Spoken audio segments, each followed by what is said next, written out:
Un schmutz, c'était ma guitare. Ah, t'as fait. Ah, c'est bien. Ok, les amis, ce soir, est-ce que vous allez bien? Vous sentez un petit peu fatigué, c'est le cas? Qui se sent fatigué ce soir? Ouais, il y en a, moi aussi, je lève la main, ok? Dieu va vous renouveler, Dieu nous renouvelle. Quand on loue, vous savez que quand on loue, la dernière fois, j'ai pensé à ça. Quand on loue, on vient devant celui, on va se présenter auprès de celui qui est la source de la vie. Vous avez déjà réfléchi à ça? Ça veut dire que tu peux pas, techniquement, tu peux pas sortir plus fatigué que quand tu es rentré. Parce que tu viens auprès de celui qui est la source de la vie seulement si tu viens le louer de tout ton cœur. Yes? Ouais, vous voyez, je vous ai dit que je vous sens fatigué. Yes? Voilà, ce soir on a des invités, donc me faites pas honte s'il vous plaît. Hein?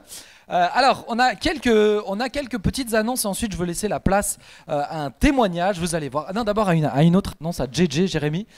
Tu peux m'afficher les annonces s'il te plaît? La première chose, y a-t-il des gens qui sont là pour la première fois? Est-ce qu'il y a des gens? Soyez pas timides. Ouais, il y a une personne là, on peut les applaudir s'il vous plaît. Est-ce que Audrey, t'as pas levé ta main? Vous pouvez juste lever votre main, on a un petit cadeau pour vous. Un petit cadeau. Ouais, lève ta main, on a un petit cadeau pour vous.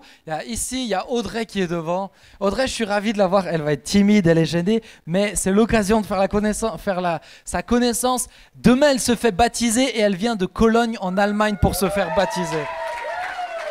Est-ce qu'il y a des gens qui se font baptiser demain? Est-ce que vous pouvez lever votre main? Est-ce que vous pouvez lever votre main? Yes, on peut les applaudir. On peut les applaudir. Vous savez quoi? Après, on va juste prier pour vous. Ça marche? Mais je veux penser à une chose. Si demain, tu as l'occasion, viens pour les baptêmes. C'est à 14h30 et c'est l'occasion de faire la fête avec ceux qui vont se faire baptiser. Même si tu ne les connais pas, mon ami, ça vaut le coup. Pourquoi? Parce qu'ils font partie de ta famille. C'est une fête de famille, le baptême, et on va se réjouir tous ensemble. Donc demain, je veux voir Impact Jeunesse représenté au baptême. Yes, c'est bon? C'est bon? Rachel? Oh là là, elle a hésité. Elle a hésité. J'espère que tu n'as pas menti, tu as dit oui. Ok, les amis, je compte sur vous vraiment représenter les jeunes parce qu'il va y avoir une tonne de jeunes qui vont se faire baptiser.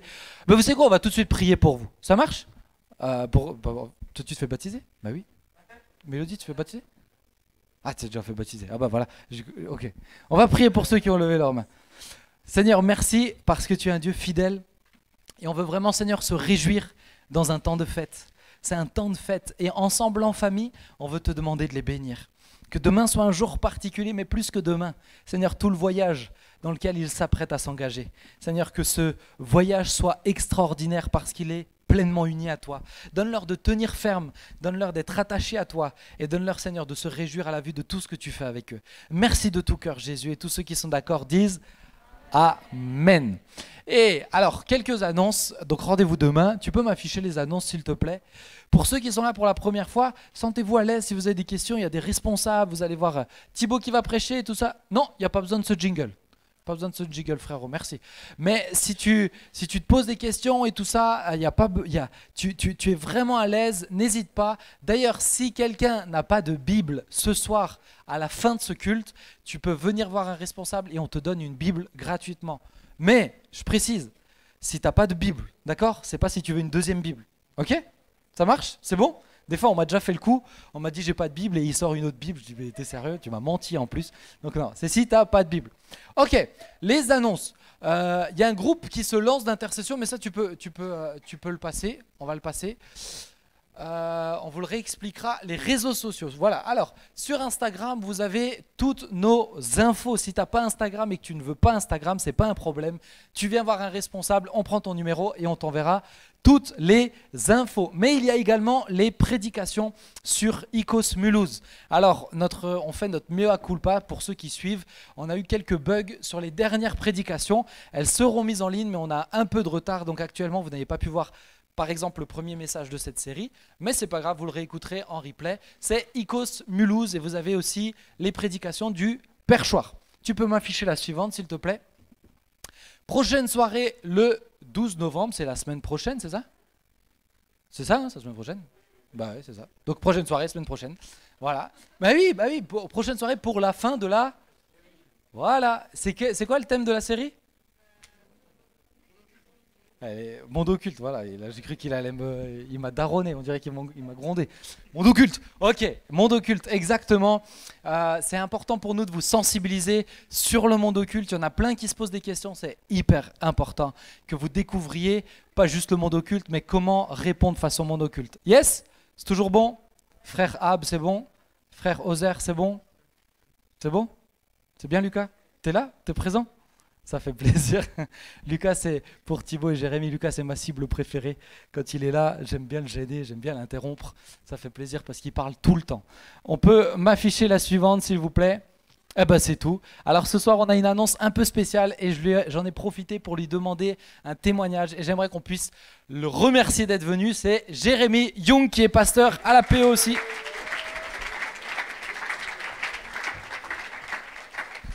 Merci beaucoup, bonsoir tout le monde, j'espère que vous allez bien. Alors je reconnais des visages parce que vous étiez un petit peu plus jeunes quand on se côtoyait un petit peu plus. Donc voilà, alors l'annonce que j'aimerais vous faire, c'est que je sais qu'au milieu de vous, il y a un potentiel énorme. Parce que je crois que vous êtes bourré de talent, enfin c'est ce que Ben m'a dit, hein. Il m'a fait les éloges de chacun d'entre vous, vous êtes juste excellents. Donc je me suis dit, ça serait vraiment génial de pouvoir venir un soir et de vous dire, mais les talents que vous avez reçus, comme la Bible dit, hein, c'est de le mettre au service de l'Église. Eh ben justement, je vous donne une occasion de pouvoir servir. C'est trop bien ça, non? Non, non, il y en a beaucoup qui disent non, non, mais moi je suis bien sur ma chaise, je reste cool. En tout cas, voilà, l'idée c'est de venir auprès de vous pour vous dire, ben, on a besoin de vous. Alors je sais qu'on a besoin de vous dans de nombreux endroits, hein, mais peut-être que parmi vous, il y en a qui ont sur le cœur de servir auprès des enfants. Voilà. Qui était dans les clubs quand ils étaient jeunes? Franchement, levez-le voir la main. Ah, il y en a quand même beaucoup, hein. Alors moi, je ne peux pas lever la main parce que moi, j'y étais pas. Je me suis converti à 21 ans. Alors après, on va un peu en discuter. Mais alors, il y en a qui ont des bons souvenirs. Je ne vais pas vous demander de lever la main, voilà, c'est naturel. Et il y a ceux qui ont des mauvais souvenirs. Vous pouvez aussi lever la main si vous voulez, timidement. Il y a des bons et des mauvais, Sarah. Ouais, bon, ça arrive, hein. Mais justement, alors des fois, on n'a pas trouvé ça super cool, on n'a pas trouvé ça super intéressant. On s'est dit que c'était un peu bateau, les messages auprès des enfants. On nous parlait toujours de Moïse, on nous parlait toujours de Jonas, on nous parlait toujours des mêmes histoires et que c'était un peu lourd. Ah ben justement, je voudrais vous encourager à vous dire, mais venez, venez, on veut vous laisser de la place pour que justement vous puissiez, vous, emmener des messages qui vont toucher le cœur des enfants. Et je crois que c'est tellement important. Alors si vous êtes ce soir ici, alors oui, il y a tout le travail de vos parents, et ça on peut honorer vos parents pour ça, mais je crois aussi à tout le travail de l'Église, et notamment de tous ceux qui servent auprès des enfants. Et je me dis, mais ça c'est un privilège que je n'ai pas pu avoir quand j'étais jeune, mais vous avez ce privilège, vous avez eu ce privilège, alors je vous encourage juste, si vous avez envie, si quelque chose brûle en vous en disant, mais tiens, pourquoi pas essayer ? Vous pouvez essayer, pas de problème. Ça ne marche pas, faites autre chose, aucun souci. Mais si vous essayez, je vous promets de tout faire pour que ça puisse bien se passer pour vous. Et après, à vous de voir si ça vous intéresse de vous engager ou pas. L'engagement dans les clubs, c'est quoi? C'est un dimanche par mois. Voilà, c'est pas beaucoup. C'est un dimanche par mois où vous avez 3 dimanches où vous êtes dans la salle, vous profitez du culte et vous êtes tranquille. Donc c'est pas un gros investissement, mais en tout cas ça peut bénir de nombreux enfants et leur permettre en tout cas d'entendre l'évangile au travers de la bouche de jeunes comme vous qui avaient de l'expérience et qui avaient aussi un parcours de vie qui je crois sera bénéfique pour tous ces enfants que vous allez rencontrer. Voilà, donc n'hésitez pas, vous pouvez venir me voir, je reste là jusqu'à la fin, pas de problème, je serai là si vous venez venir me voir, je vous donne mon numéro de téléphone, on peut se voir après, plus tard, enfin comme vous voulez. Ok? Super. Qu'est-ce que je fais maintenant? Ah maintenant, voilà, c'est combien de temps Ben? Juste pour savoir. 6-7 minutes, ok. Comme je vous le disais tout à l'heure, je ne suis pas né dans une famille chrétienne. D'accord, je me suis converti à 21 ans. Qui a 21? Ah non, 21 ans, mais non, vous êtes trop jeune. Ah si, c'est jusqu'à 21? Pardon, excusez-moi. Levez voir la main les 21 ans pour voir. Attendez, je vois pas trop parce qu'il y a le spot qui nous arrache la tête. Ah ouais, il y en a quand même quelques-uns. Hein. Ok, moi je me suis converti à 21 ans et donc du coup je ne suis pas né dans une famille chrétienne. D'ailleurs aujourd'hui personne de ma famille n'est chrétien, toujours pas. Je n'ai pas réussi encore à les convertir. J'essaye, mais j'ai compris que c'est pas moi qui allais les convertir, donc du coup, je laisse Seigneur, tu te débrouilles, c'est toi qui fais. Mais voilà, je suis pas né dans une famille chrétienne, et de l'extérieur, en tout cas, ma famille paraissait très bien. Donc on a une entreprise de nettoyage de vide depuis des années, voilà, tout allait bien, une maison, on pense que tout va bien de l'extérieur, mais au fond, à l'intérieur, c'était terrible. Donc mon père avait des problèmes d'alcool. Et quand il rentrait à la maison, souvent sous, eh ben, il était violent. Pas violent avec moi, mais violent avec ma mère, violent dans ses mots, violent dans ses gestes. Et moi, très petit, enfin depuis que je suis né d'ailleurs, hein, j'ai vécu ça, ça a mis en moi, en tout cas, jusqu'à ce que je m'en souvienne, hein, en tout cas, ça a mis en moi une colère. Une colère, une haine même contre mon frère, donc contre mon père, pardon. J'ai un frère aussi qui a 2 ans de plus que moi, qui est un peu plus grand, quoi. Et tous les deux, on a vécu ça régulièrement. Mon père buvait régulièrement. Il y a des fois, il partait 3-4 jours, il revenait au bout de 3-4 jours, et puis c'était l'enfer à la maison. Ou des fois, on arrivait à la maison, on ouvrait la porte. Moi, j'étais petit avec ma mère, on allait faire les courses. Et d'un coup, on voyait mon père allongé sur le sol, et il avait pris des médicaments, essayé de se suicider, enfin bref, des trucs comme ça. Et quand il faisait des crises de nerfs, parce que c'était un grand costaud, mon père, comme moi, grand costaud, baraqué quoi. Et ben, quand il faisait les crises de nerfs, la gendarmerie était obligée de venir, de le mettre sous une camisole, je crois qu'on appelle ça comme ça, et de l'emmener à Rouffach. Et là, il passait un petit séjour de 1 semaine, 15 jours à Rouffach, parce que c'était des vraies crises de nerfs qu'il faisait. Et donc j'ai grandi comme ça, avec un mal-être en moi. Et d'ailleurs, ça s'est vu au travers de ma scolarité. Donc j'étais très très mauvais à l'école, mais vraiment, quand je dis mauvais, c'est pas juste pour vous dire ouais, j'étais un gars mauvais. Non, mais j'étais très très mauvais. J'étais allé voir un orthophoniste. Moi, je parlais très peu. Je sais que ça a changé un petit peu aujourd'hui. J'étais très timide, vraiment timide, renfermé sur moi-même. D'ailleurs, ma mère, quand elle m'emmenait à l'école en maternelle, hein, je parle en maternelle, j'habite à Bourges, hein, juste à quelques pas d'ici. Quand elle m'emmenait à la maternelle, en classe, quand j'étais petit, elle rentrait à la maison, elle faisait le ménage, d'un coup elle me voyait arriver à la maison. Donc je fuguais l'école, je bleutais l'école déjà en tant que gamin. Et du coup, ça a continué toute ma scolarité. Très très mauvais. Mais en moi, il y avait cette colère, cette haine contre mon père. Et donc à l'âge de 16 ans, donc je me suis battu avec mon père. Enfin, voilà, il y a eu des moments violents où j'ai quitté la maison. Donc à l'âge de 16 ans, je suis parti de la maison. Et ce que j'ai juste oublié de vous dire, c'est qu'à l'âge de 11 ans déjà, moi aussi, je me prenais des cuites, quoi. Donc avec des potes du quartier, on allait, donc, parce que moi j'ai grandi juste là à côté de l'église, on allait acheter des bières, on allait dans un endroit, on buvait, on se mettait minable, et j'avais 11 ans, 12 ans, voilà, vers là. À l'âge de 12 ans, j'ai eu mes premières relations sexuelles, à l'âge de 12 ans, j'ai eu mes premiers pétards, et comme ça, j'ai grandi avec cette vie qui s'ouvrait à moi, parce que d'un coup, au travers de la défonce, au travers des filles, au travers de tout ça, ben, je m'ouvrais aux autres, je me sentais plus à l'aise, j'avais moins honte de moi-même, je sentais moins ces souffrances à l'intérieur de moi. Et donc du coup, je suis rentré la tête baissée dans le trafic, dans la défonce, dans tout ça. Et j'allais de crescendo en crescendo, donc voilà, on trafiquait, on dealait, voilà, enfin bref, je passe les détails parce que c'est pas ça qui est intéressant.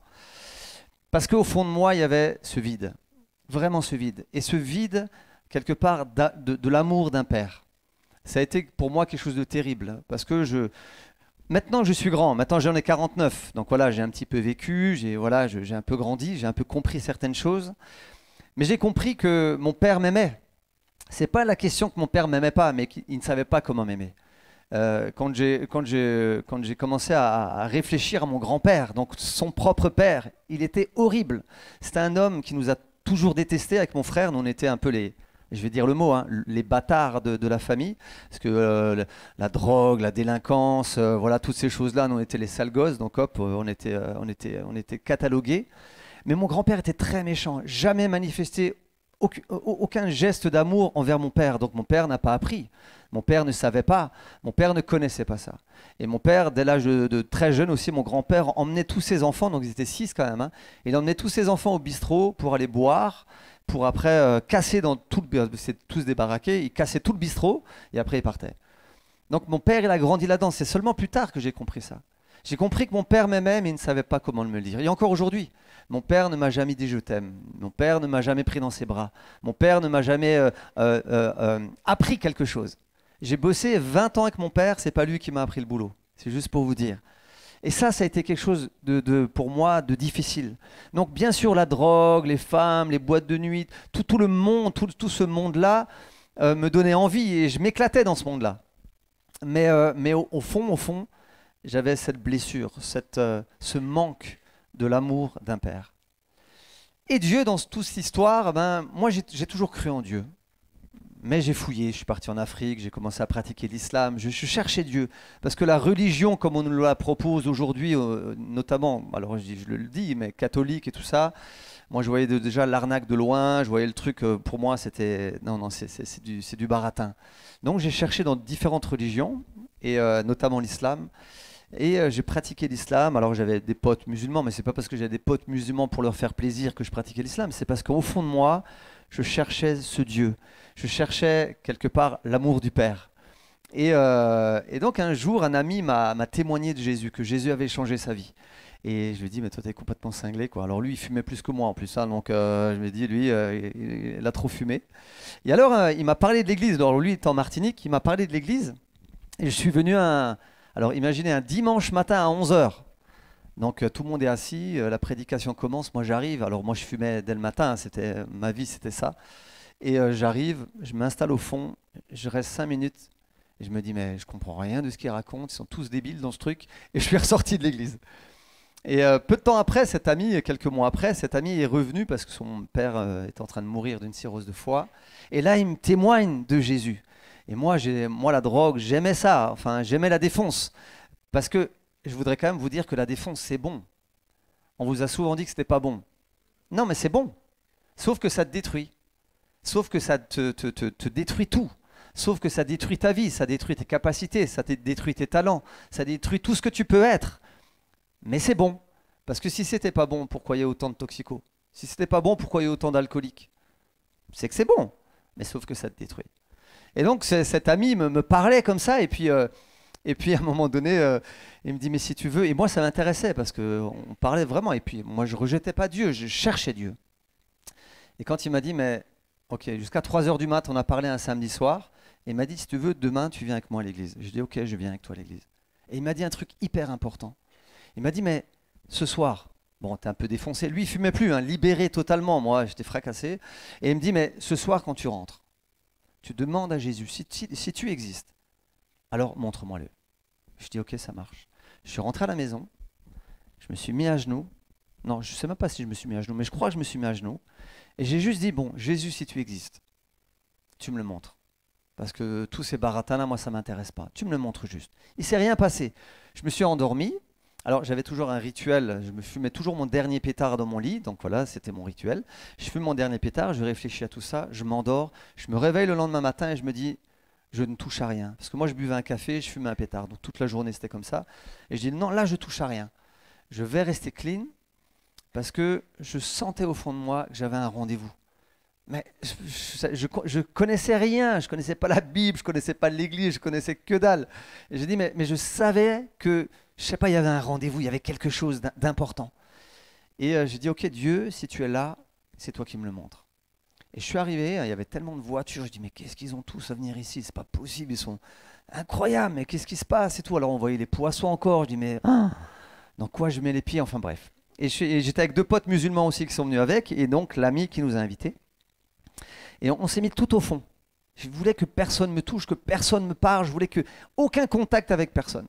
Et là, je me suis mis donc tout au fond. Il y avait 2 potes musulmans sur la droite et l'ami qui m'avait témoigné sur la gauche. Et là, ils disent, mais, dites-vous bonjour et faites-vous un bisou, quoi, hein, les bises. Ah ben moi, ça m'a vachement touché parce que nous, au quartier, enfin avec les amis, nous, on ne faisait pas bonjour avec la main, on se faisait la bise. Parce que se faire la bise, on fait partie de la même famille. Et pour moi, déjà, ça m'a marqué parce que je me suis dit, waouh, mais ils se font la bise, quoi. Nous, on se fait la bise. C'est pas parce que on a changé de bord, mais c'est parce que réellement, on fait partie de la famille, quoi. C'était hyper important. Et bref, voilà, ça m'a déjà mis un petit peu à l'aise. Et là, il y a eu un temps de louange. Et là, j'ai juste fermé mes yeux et j'ai dit, mais Jésus, si tu existes, mais juste montre-moi-le. Moi, je n'étais pas venu à l'église pour être délivré de la drogue, hein. Moi, j'aimais ça. Je trafiquais bien, j'étais tranquille. Moi, mon business, il roulait très bien. Je ne suis pas venu pour ça. Moi, j'étais venu pour rencontrer Dieu. Si tu es là, tu me le montres. Et dans la louange, alors je ne sais pas s'il y en a plusieurs qui ont déjà vécu ça, hein, mais dans la louange, j'ai commencé à pleurer. Mais je pleurais, mais j'arrivais pas à m'arrêter en sanglots. Et nous, on était quand même on est des gars, quoi. Je veux dire, on est des gars. On était dans le quartier un peu. On n'était pas des chochottes, je vais le dire comme ça. Mais on était quand même. On va pas montrer qu'on est des faibles. Mais ce jour-là, j'avais beau essayer de faire ce que je voulais, mais je pleurais. Et j'avais mes yeux fermés et je voyais ma vie défiler. Alors je vais pas dans tous les détails, mais je voyais toute ma vie défiler, tout ce que j'ai pu faire. Et là, j'ai juste dit, mais Jésus, je te demande pardon. Je te demande pardon pour mes péchés. Mais je connaissais rien, je veux juste vous le dire quand même. Moi, je connaissais rien de l'évangile, de la Bible, de Jésus. Je connaissais que dalle. Et à ce moment-là, j'ai dit, je t'accepte dans mon cœur. Et je pleurais. Mais ce manteau lourd qui était sur mes épaules, parce que je me suis rendu compte, j'étais lourd. J'étais triste, j'étais meurtri au fond de moi-même. À ce moment-là, quand j'ai accepté Jésus, c'est comme si on venait m'enlever un manteau de plomb sur les épaules. Et je me suis senti comme d'un coup, on respire, comme d'un coup il s'est passé quelque chose en moi, et je me suis senti libre tout simplement. Et là, j'étais ébranlé, et j'ai pleuré pendant 1 heure. Donc après, il y a eu la Sainte Seine, je comprenais rien, le pasteur il a prêché, j'ai rien compris, et j'en avais rien à cirer de toute façon. Franchement, c'était la présence de Dieu que je connaissais pas, mais la présence de Dieu qui venait de me transpercer à ce moment-là m'avait bouleversé. On est ressorti, j'étais sur le parking et je dis au revoir à mes potes, je dis bon les gars laissez-moi tranquille, là, je viens de vivre un truc, je suis complètement ébranlé. Je leur dis au revoir, je marche et dans ma tête je me dis je vais rentrer à la maison, je vais me rouler un gros pétard et je vais le fumer pour réfléchir à ce que je viens de vivre. Parce que pour moi je n'étais pas venu pour être libre, j'étais venu pour rencontrer Dieu, c'est pas la même chose. Et j'entends, alors il y avait du monde qui discutait, qui rigolait, moi je connaissais personne. Et d'un coup je m'arrête, enfin Dieu m'arrête. Je suis comme dans une bulle où j'entends plus les gens en train de rigoler et tout ça, comme dans un film, quand on n'entend plus les gens autour de nous. Et d'un coup, Dieu me dit dans mon cœur, et pourtant je connaissais rien, Dieu me dit dans mon cœur, maintenant tu es libre. Et je me suis arrêté et j'entends dans mon cœur, comme ça, pas audiblement, mais dans mon cœur, tu es libre. J'ai dit ok, je suis rentré à la maison, j'ai pris un sac poubelle, j'ai tout mis dedans, j'ai tout jeté. Je suis allé au quartier, je suis allé dire à mes copains, mes potes qu'on trafiquait tous, dire les gars, il faut arrêter, Jésus peut nous rendre libres et tout. Toi, tu vas nous rendre fous surtout, quoi. Et du coup, comme ça, et puis vraiment, j'ai vu. Alors, moi, je dormais pas si je fumais pas. Hein. On dit souvent, c'est une drogue douce, c'est une drogue dure, parce qu'elle te rend accro. Et je dormais pas. Et ce jour-là, j'ai dormi comme un bébé. Et à partir de ce jour-là, j'étais complètement libre. Mais cette question de mon père était toujours là et j'ai eu la force, Dieu m'a donné la force de pouvoir aller voir mon père et il y a eu différentes circonstances pour aller demander pardon à mon père et pour lui dire que je lui pardonne du mal qu'il m'avait fait. Mais je sais que le moment où j'ai accepté Jésus dans ma vie, il m'a libéré, bien sûr de la drogue et de la pornographie, des choses comme ça, bien sûr. Tout va avec, hein, c'est un lot en fin de compte. Hein. Mais surtout, ce qu'il a fait, Dieu, dans ma vie, c'est qu'il a restauré mon cœur au niveau de l'amour du Père. Et ça fait quelque chose en moi qui aujourd'hui m'emmène à être un homme libre et un homme heureux au plus profond de moi-même. J'ai 2 enfants que vous connaissez, la plupart vous connaissez mes enfants, Salem et Naël. Eh ben, je peux les prendre dans mes bras, je peux leur dire que je les aime tous les jours. Je peux manifester cet amour que moi-même je n'ai jamais reçu de mon Père physique, mais je l'ai reçu de l'amour de mon Père qui est dans le ciel. Et aujourd'hui, voilà, on arrive à être heureux. Et c'est Jésus qui a fait ça. En tout cas, je vous encourage à tous ceux peut-être qui sont attirés par différentes choses. Et je vais arrêter parce que je crois que c'est bien plus que 5 minutes. Et je vois Ben en train de bouger, donc je me dis là, peut-être qu'il faut que je m'arrête. Mais peut-être que toi, tu es attiré par des choses de ce monde. Et notamment la fumette, les potes, les boîtes de nuit, les femmes ou les hommes. Hein, on parle toujours que des femmes quand on parle aux hommes, mais les femmes, c'est pareil. Hein. Le péché te détruit. La défonce te détruit. Et il y a tellement de bonnes choses à avoir lorsque tu rencontres Jésus et que tu es libre en lui. Et je sais que beaucoup parmi vous sont tiraillés. Mais moi, j'aimerais vous dire que Jésus a tellement de choses à vous donner. Voilà, soyez bénis. Moi, je vais rester là. S'il y en a d'autres s'il y en a qui veulent discuter tout à l'heure, je serai disponible. Pardon. Amen. Je sais que Jérém, il aime tellement donner ce témoignage qu'il oublie le temps. C'est pas grave, c'est pas grave. Ça arrive de temps en temps. Heureux, vraiment, Jérém, sois le bienvenu ici. T'es vieux, mais on t'aime. Hein? On a un deuxième vieux, mais moins vieux, qui est avec nous ce soir. Et ça sera l'orateur du message. Je fais une petite introduction pour rappeler déjà dans quelle série on est. Je vous l'ai dit tout à l'heure. Mais le premier message, parce que sinon vous n'allez pas comprendre la suite, on a décrit qui est le diable. On a parlé de quoi d'autre? C'est pas à moi de vous le répéter en fait. Interro surprise. On a parlé de quoi d'autre? Non mais les gars, vous êtes tristes. Vous êtes tristes. Enzo, on a parlé de quoi d'autre? Il sait rien du tout. Franchement, eh ben vous savez quoi, je vais même pas vous le rappeler. Non, je vais vous le rappeler. On a parlé de qui est Dieu. On a parlé de qui est le diable. On a parlé de ce que veut le diable. On a parlé de comment il l'obtient. Et ce soir, j'aimerais qu'on aille un peu plus loin dans cette notion du monde occulte. Et j'aimerais qu'on puisse s'arrêter sur comment le diable, comment on donne accès au diable dans nos vies. Parce que si le diable a des droits dans ta vie, eh bien c'est juste parce que tu lui donnes des droits. Ok? C'est bon pour vous? Et ce soir, on a la chance d'avoir Thibaut avec nous. C'est l'ancien responsable du pôle jeunesse et d'Impact Jeunesse. Et j'aimerais qu'on puisse prier. J'aimerais qu'on puisse prier aussi pour la prédication. Et c'est Tim qui va venir prier, tiens. Ouais, tu peux enlever ta petite couverture. Eh bien Seigneur, on va vraiment te remettre Thibaut, vraiment que nos oreilles spirituelles puissent être vraiment ouvertes et vraiment qu'on ne parte pas vraiment sans quelque chose en plus de toi, Seigneur, vraiment sans des armes en plus. C'est vraiment que tu puisses remplir Thibaut aussi de son esprit et vraiment que tu puisses mettre dans sa bouche ce dont on a besoin. Amen. Amen, yeah. Ça va bien? Yes, ça fait vraiment plaisir de vous voir. Vraiment, c'est un honneur d'être là avec vous, de passer cette soirée avec vous. Et cette semaine, c'est fou parce que forcément, le fait de savoir que j'étais avec vous, ça m'a rappelé plein de souvenirs. Je veux dire, pendant plus de 10 ans, j'étais à Impact Jeunesse chaque samedi soir et j'en ai vécu plein de belles choses, des souvenirs incroyables.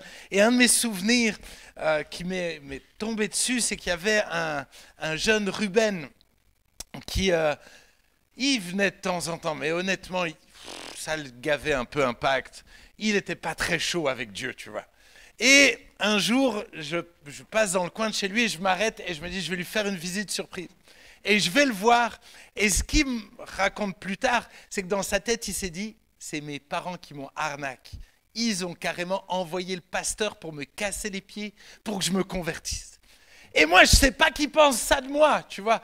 Et moi, j'arrive à la maison, je le check, je dis, je suis content de te voir, quoi de neuf, tout ça. Et puis, finalement, je viens juste prendre de ses nouvelles. Et donc, voilà, on discute, on papote. Et au bout d'un moment donné, il lâche le morceau qu'il est deg de ouf parce qu'il a perdu son drone. Il a perdu son drone. Tu peux mettre la photo numéro 6. Il a perdu son drone. Mais non seulement il a perdu son drone, mais il était en train de conduire son drone et son drone est allé trop loin et il a perdu le contact et son drone est tombé au milieu de plein de petits lacs. Il y a un endroit, je ne sais pas où, je sais même pas où c'est, mais où il y a plein de petits lacs et le drone est tombé dans cet espace-là. Et il était en galère et il a passé 15 jours à fouiller les lacs mètre par mètre. Il a, pendant 15 jours, ça vaut une fortune ce genre de truc. Surtout à cette époque-là, c'était il y a longtemps. Et, ne me jugez pas. Et donc, il fouille tout ça et il a les nerfs, il est deg. Et vous savez ce que j'ai fait? Je lui ai dit, tu sais quoi? On va prier et Dieu est si grand qu'il va te permettre de retrouver ton drone. Et on a prié. Et lui, honnêtement, il me raconte après, genre, j'y croyais pas, j'ai prié, enfin, je t'ai laissé prier, mais dans ma tête, c'était genre, ouais. Sauf qu'il est reparti chercher. Et au moment où il se dit, oh tiens, il y a un beau paysage, je vais prendre une photo, il s'est décalé pour prendre la photo. Il a cogné son drone et il a retrouvé son drone qui remarchait. Les amis, je crois que la prière marche. Je crois en la prière. Et je crois que ce soir, Dieu aimerait tellement répondre à ta prière. Je ne sais pas si tu as perdu un drone ou si tu as une galère à la maison ou une galère en cours, je ne sais pas. Mais ce que je sais, c'est que si Dieu est capable d'aider un jeune qui n'est pas très chaud pour l'église à trouver son drone, alors il est capable d'agir dans ta vie. Waouh. Vraiment. Et j'aimerais vraiment te donner la possibilité d'oser faire une prière, d'oser demander quelque chose à Jésus. Demande un truc à Jésus, de tout ton cœur. Et je suis convaincu que la semaine prochaine, tu vas venir voir les responsables et dire, on a prié pour ça, regarde ce qui est arrivé. Yes? Vous êtes chaud? On va se lever tous ensemble et on va prier. On va crier à Jésus. De tout ton cœur, vraiment, demande-lui un truc, de tout ton cœur. Alléluia. Alléluia. Seigneur, vraiment merci de combien tu te préoccupes de nous. Tu t'es préoccupé de Ruben et tu as fait ce miracle-là et tu as changé sa vie ensuite. Et Seigneur, je crois ce soir, et on l'a entendu avec Jérémie, que tu nous cherches. Tu nous cherches, tu veux changer nos vies. Mais tu veux également pourvoir à nos besoins. Tu veux également agir dans nos besoins. Et je prie au nom de Jésus que les malades soient guéris. Je prie au nom de Jésus que tu opères des miracles dans nos familles, dans nos vies, dans nos études. Seigneur, s'il te plaît, interviens. S'il te plaît, interviens. Répare des ordinateurs. Répare des trucs dont on a besoin, Seigneur. Je prie vraiment que tu te révèles à chacun de mes amis et qu'ils réalisent que tu réponds aux prières. Bénis mes amis qui n'arrivent pas à avoir des enfants. Merci pour Céline qui a besoin d'une guérison du dos. Au nom de Jésus. À toi, rien n'est impossible. Et je m'attends à toi. Je m'attends à toi, Seigneur Jésus, pour ma famille qui ne te connaît pas. S'il te plaît, Jésus, à toi toute la gloire. Et tout le monde dit Amen, amen, amen, amen. Je suis d'accord, Ben, ils ne sont pas hyper bruyants ce soir. Vraiment, je ne sais pas qui les a fatigués. Bon, en même temps, vous avez Esteban comme responsable. Je comprends que ça fatigue. Vraiment, je comprends. Yes. Ce soir, j'aimerais continuer la série dans laquelle vous êtes et je suis vraiment convaincu qu'il y a vraiment une parole de Dieu pour nous et qui va aller, qui va rejoindre le témoignage de Jérémie. Et j'aimerais lire en premier verset 2 Corinthiens 2, verset 11. 2 Corinthiens 2, verset 11. Et il est écrit, afin de ne pas laisser à Satan l'avantage sur nous, car nous n'ignorons pas ses desseins. Un de nos gros problèmes, c'est que Satan, on n'a pas trop envie d'en parler. À la limite, on n'a pas envie trop de le connaître. Et le but de cette série, c'est pas de faire l'éloge de Satan, c'est de le connaître pour mieux l'affronter. Parce qu'il est ton adversaire. Que tu le veuilles ou pas, il est ton adversaire. Et je crois effectivement qu'il nous faut connaître notre adversaire, qu'il nous faut connaître ses stratégies, connaître comment il fonctionne afin de pouvoir lui résister, afin de pouvoir finalement contrecarrer ses projets. Parce qu'il a des projets pour toi. Si Dieu a des projets pour toi, Satan a des projets pour toi. Et le rêve de Satan, c'est de te mener en enfer. C'est son rêve absolu et il va tout faire pour le faire. Et il y a un combat en fait. Si tu peux mettre la photo numéro 7. La photo numéro 7 nous montre un tableau qui était au Louvre. Et ce tableau s'appelle Checkmate, échec et mat. Échec et mat. Et on voit dans ce tableau-là que le diable est vachement sûr de lui. Alors que l'humain, il est en train de se dire « Oh purée, je ne sais plus quoi faire. Je ne sais plus quoi faire. » Il a l'air complètement perdu. Et j'ai peur que beaucoup d'entre nous, si on devait faire face au diable, on serait là en mode « What ?» Genre, qu'est-ce que je fais ? Oh purée, j'ai peur. Ou oh purée, je ne sais pas comment jouer, je ne sais pas quoi faire. Et un jour, il y a un des champions du monde, un des grands maîtres d'échecs, qui vient voir ce tableau et qui s'arrête. Et qui va rester plusieurs heures devant ce tableau. Au point où les gars avec qui il est venu, à un moment donné, viennent le voir et lui disent « Hey gars, il faut qu'on y aille. No way, on ne peut pas rester toute la journée juste devant ce tableau. » Et tout d'un coup, ce gars de répondre je ne comprends pas ce tableau. Parce que le roi a encore un coup à jouer. Ce n'est pas encore échec et mat. Il y a encore un coup à jouer. Le problème, c'est que l'humain là, il est aveuglé par le diable. Il est aveuglé par la stratégie du diable. Et il est incapable de savoir quoi faire. Alors que le champion, lui, sait. Et je ne me prétends pas être un champion ce soir. D'accord? Mais j'ai un peu d'expérience. Et j'aimerais vous donner des clés. J'aimerais vous donner des clés, mais j'aimerais surtout que la parole de Dieu nous donne des clés. Pour savoir comment gérer le diable. Comment gérer cette stratégie-là. Parce que réellement, il y a un combat. Parce que réellement, tu es au cœur d'un combat spirituel. Où il y a Dieu, et tu en entends souvent parler. Mais le diable est là aussi. Et il cherche à tout prix à te détruire. Mon premier point, c'est le voleur. Le voleur.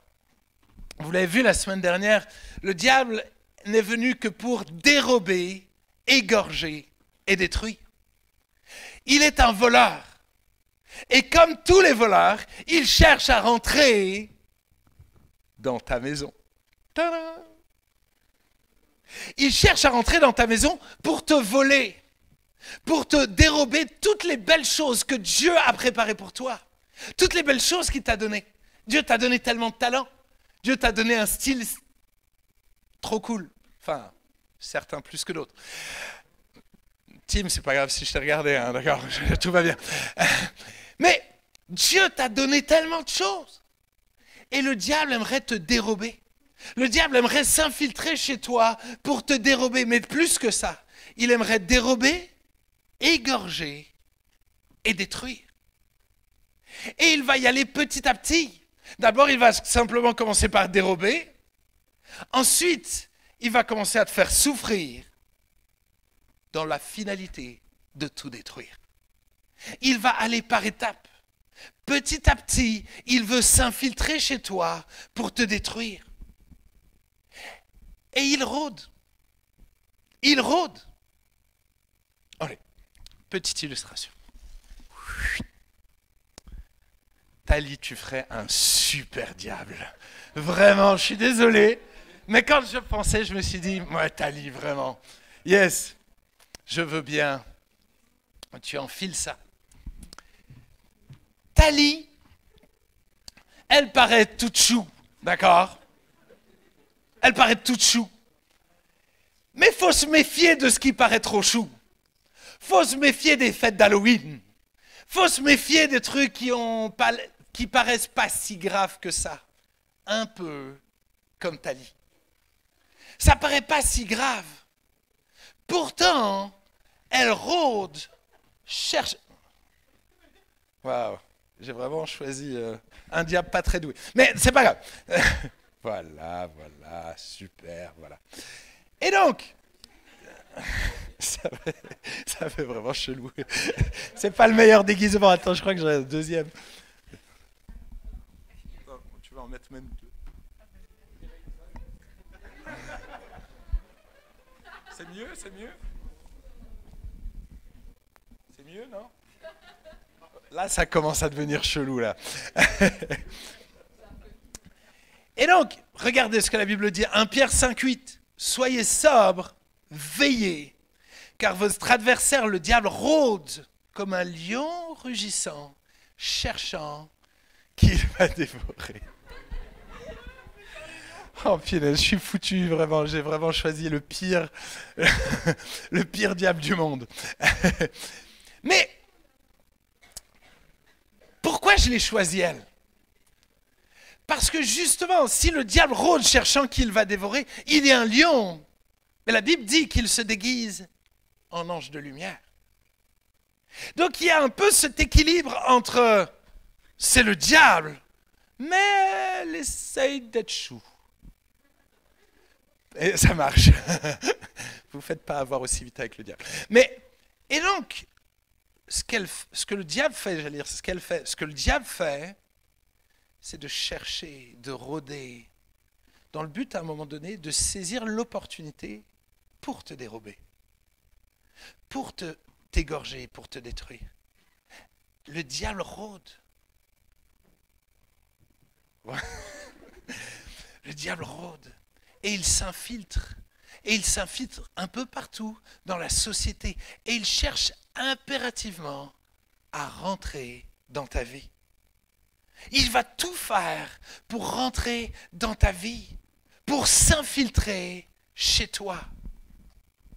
Vous savez, ce que tu fais, prends la chaise comme ça, tu peux te détendre en même temps, mais en même temps, non, les fauteuils, c'est pas chez toi. D'accord? Voilà, que les choses soient claires. Tu sais quoi? Mets-toi plutôt même de ce côté-là. La pauvre, qui c'est qui a dit la pauvre? Mais non, c'est ma manière de lui dire que je l'aime bien. Au niveau de la porte, si tu veux bien. Le diable rôde cherchant qui il va dévorer. Vous savez, il y a quelques années, j'avais un petit appartement, j'étais pauvre, donc j'avais 2 jobs, et j'avais un appartement au rez-de-chaussée, un studio. Et je vais pour me coucher, et tout d'un coup, il y a quelqu'un qui toque à ma fenêtre. Et il est 1h du matin. Et donc, tout d'un coup, je me lève, j'ouvre la fenêtre et je parle à la personne. Et la personne, je la sens un peu bourrée ou beaucoup bourrée. Et tout d'un coup, la personne me dit « Ah, j'ai besoin d'aller aux toilettes. Est-ce qu'il n'y a pas moyen que j'aille aux toilettes chez toi ?» tout ça. Je dis « Ok, il n'y a pas de problème. Tu fais le tour et tout ça. » Et donc, je ferme la fenêtre et je vais accueillir le gars. Il va aux toilettes. Il fait ce qu'il a besoin de faire.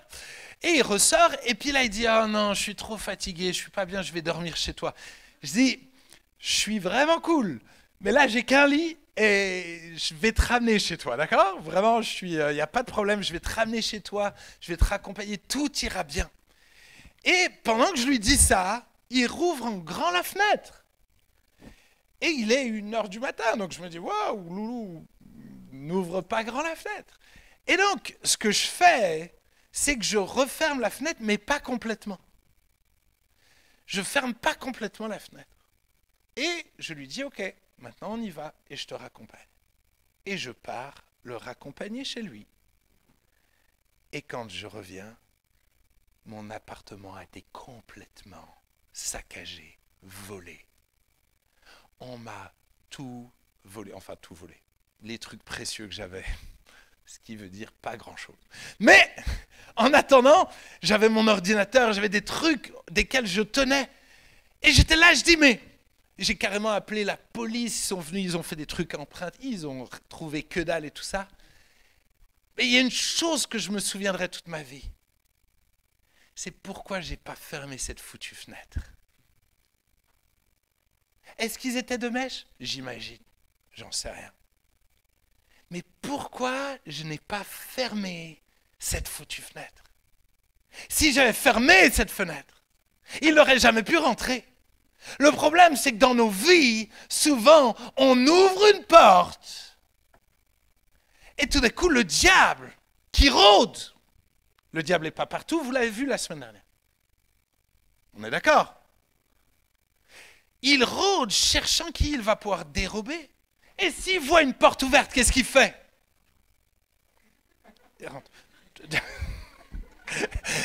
C'est chou que le diable me demande l'autorisation de ce qu'il doit faire ou pas faire.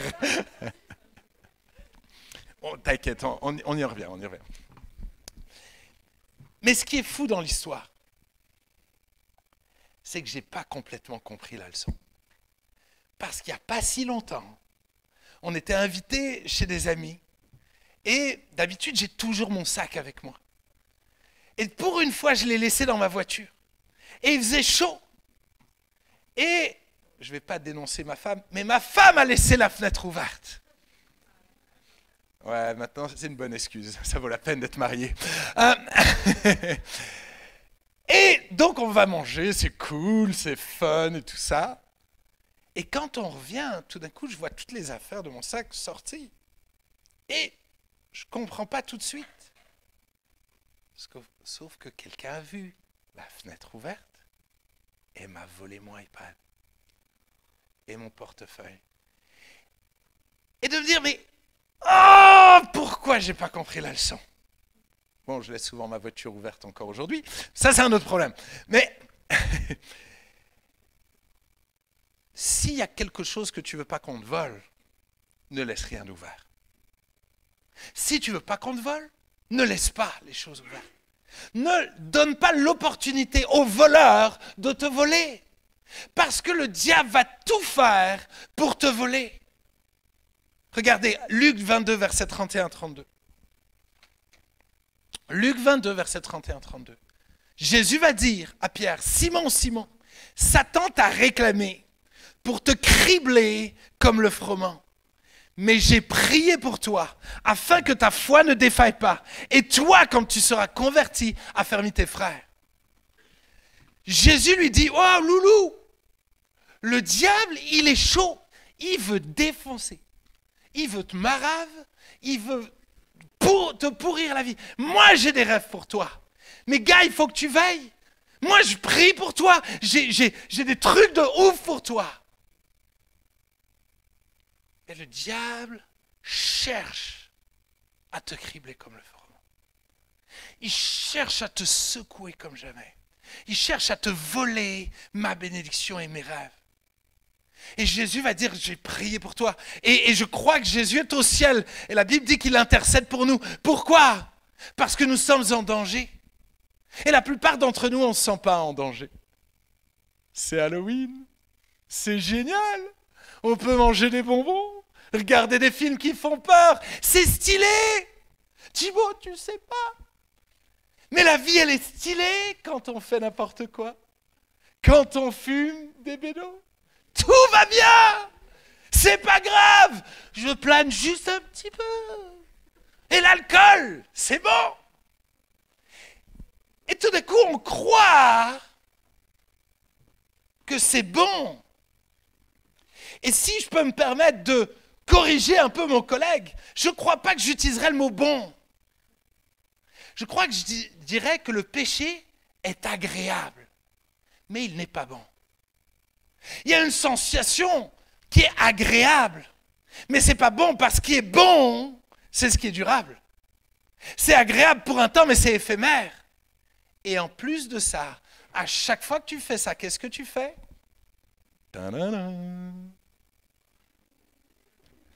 Le diable continue de me regarder. Tu ouvres une porte.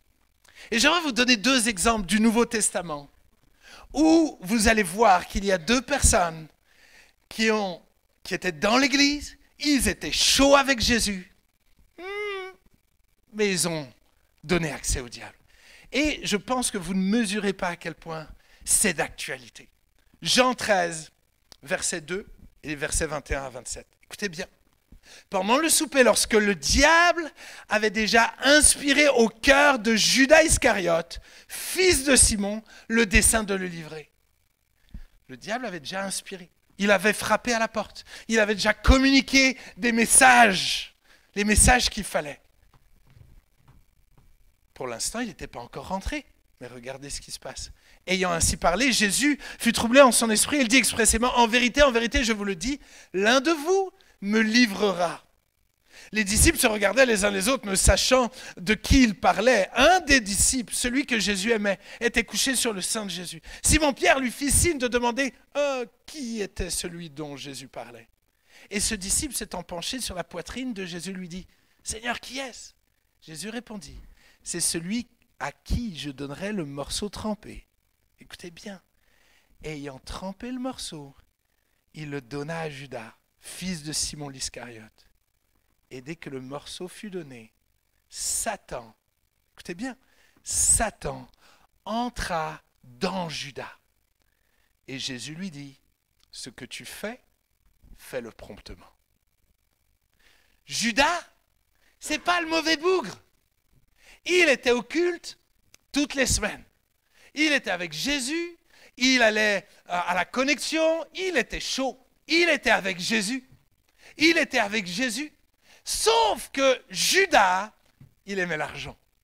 Lui, son truc, c'était l'argent. Donc, il aimait garder un peu d'argent. Il ne le disait à personne, mais c'était lui le responsable de l'argent. Et donc, finalement, il s'en mettait plein les poches, de plus en plus. Mais il cachait tout.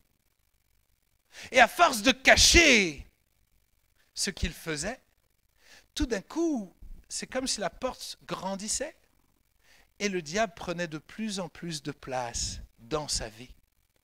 Et le diable commence par l'inspirer Et le diable, et Judas dit, ah ouais, je pourrais gagner de l'argent en livrant Jésus. Et il est à table avec lui. Mais il se dit, punaise, je vais être riche. Je vais avoir des thunes. Wouh!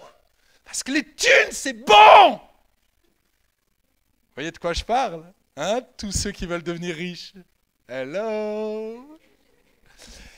Donc, parce que le diable a infiltré cette débilité dans sa tête et qu'il a commencé à y croire, alors tout d'un coup, même quand Jésus est en train de dire « Wow, wow, wow, il y a quelqu'un de vous qui va me livrer », il sait que c'est lui.